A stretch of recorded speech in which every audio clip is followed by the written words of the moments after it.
Several countries in Africa continue to be conflict-ridden by factors that are driven by chronic political instability, ethnic divisions, and exploitation by terrorists and armed groups, which led the African Union to ratify the Silence in the Guns initiative. It is a flagship agenda of African Union's Agenda 2063 that aims to put end on all conflicts and wars and prevent genocide in the continent. The topic of this important debate is timely. It is coming at a moment when Africa is faced with multiple challenges that put at risk the attainment of the noble objectives of silencing the guns, even by the new date of 2030. The causes of these challenges are historical, constitutional, institutional, economic, social, and cultural. They relate also to the impact of climate change.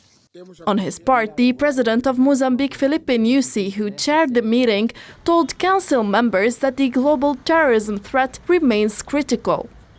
The leaders of our nations have an added responsibility because they have the obligation to mobilize all sensitivities and secure the requisite means and resources at their disposal to fast-track the silencing of the guns once and for all. The Chinese government has bet on the success of the initiative in restoring security and stability to the African continent if external interferences in the internal affairs of its countries were stopped.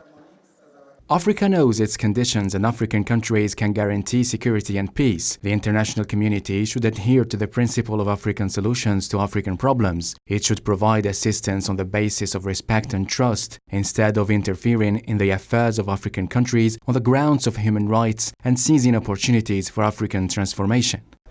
Armed groups loom large across the continent, and the extremist violence threatened to spread to even more countries. African Union leaders adopted this Silence in the Guns initiative for an integrated, prosperous and peaceful Africa. Yet, the initiative is still facing numerous challenges.